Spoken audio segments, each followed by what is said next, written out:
Rules of divisibility. The rules of divisibility will help you find which numbers divide others without leaving any remainder. Rules of divisibility हमें ये बताती है कि हम किसी number को किसी नंबर से किस तरह डिवाइड करेंगे कि ताकि हमारा कोई भी रिमाइंडर नहीं बचेगा. For example we comes to 2. अगर हम किसी भी नंबर को 2 से डिवाइड करें और उसका कोई रिमाइंडर भी ना बचे तो बिना डिवाइड किए हमें कैसे पता चलेगा. So let's see if last digit is, अगर किसी नंबर की लास्ट डिजिट 0, 2, 4, 6 या 8 आती है तो ऐसे नंबर को हम जब भी 2 से डिवाइड करेंगे तो वो पूरा डिवाइड हो जाएगा, कोई भी रिमाइंडर उसमें नहीं बचेगा. फॉर एग्जाम्पल 34 में लास्ट डिजिट 4 है तो इसका मतलब 34 को अगर हम 2 से डिवाइड करते हैं तो ये पूरा डिवाइड हो जाएगा और कोई भी रिमाइंडर बाकी नहीं बचेगा. देन कम्स टू 80 की लास्ट डिजिट है 0. तो अगर हम 80 को 2 से डिवाइड करेंगे तो ये पूरा डिवाइड हो जाएगा और कोई रिमाइंडर लेफ्ट नहीं रहेगा. देन कम्स टू 96 में लास्ट डिजिट 6 है. तो अगर हम 96 को 2 से डिवाइड करेंगे तो हमें कोई भी रिमाइंडर नहीं बचेगा. कहने का मतलब है कि अगर कोई भी नंबर की लास्ट डिजिट में 0 या 2 या 4 या 6 या 8 आता है तो उस नंबर को 2 से डिवाइड करने पर वो पूरा डिवाइड होगा, कोई भी रिमाइंडर लेफ्ट नहीं होगा. देन कम्स टू 3 से अगर हम किसी नंबर को डिवाइड करेंगे तो उसमें क्या हम देखेंगे कि sum of the digits is divisible by 3. मतलब कि जो नंबर है उसके जितने भी डिजिट्स हैं उनका जब हम सम करेंगे, उन डिजिट्स को जब हम प्लस करेंगे तो वो जो उसका सम आएगा वो 3 से डिवाइड होना चाहिए. फॉर एग्जाम्पल वी टेक 84 का जब हम सम करेंगे 8 + 4 = 12. अब 12 3 की टेबल में आता है, 3 4 = 12 और बिना किसी रिमाइंडर के 12 3 से डिवाइड हो जाएगा. तो दैट मीन्स 84 भी 3 से डिवाइड हो जाएगा और कोई रिमाइंडर लेफ्ट नहीं रहेगा.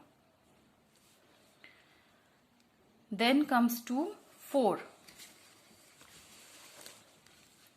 से अगर हमें किसी नंबर को डिवाइड करना है और देखना है कि कोई भी रिमाइंडर लेफ्ट ना रहे तो उसके लिए if the number formed by the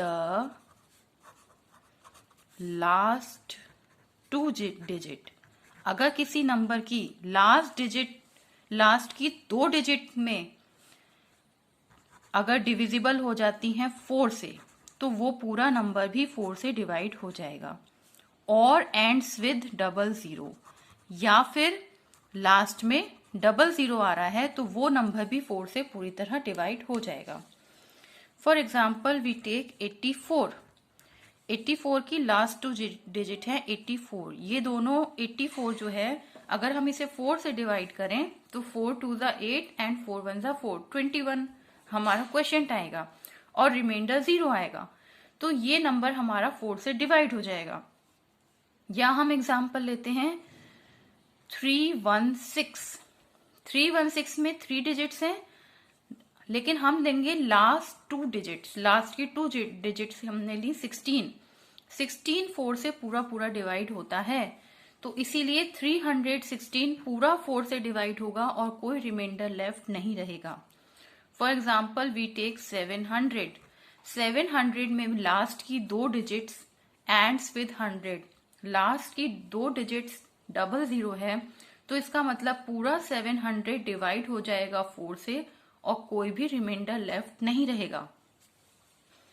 तो 4 से कौन से डिविजिबल होते हैं नंबर? जिन नंबर्स की लास्ट की 2 डिजिट्स 4 से डिवाइड हो जाए या फिर लास्ट में एंड में 00 आ रहा हो, वो सारे नंबर 4 से डिविजिबल हैं.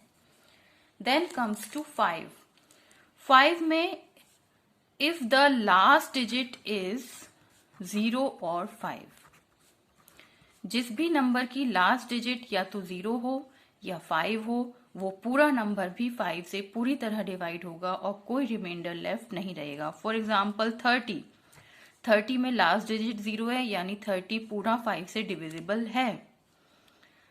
फॉर एग्जाम्पल 65 में लास्ट डिजिट 5 है, तो ये पूरा 65 भी डिविजिबल है 5 से और कोई रिमाइंडर लेफ्ट नहीं रहेगा। तो जिस भी डिजिट के लास्ट में 0 आ रहा है या लास्ट में 5 आ रहा है, वो पूरा नंबर 5 से डिविजिबल है विदाउट एनी रिमाइंडर।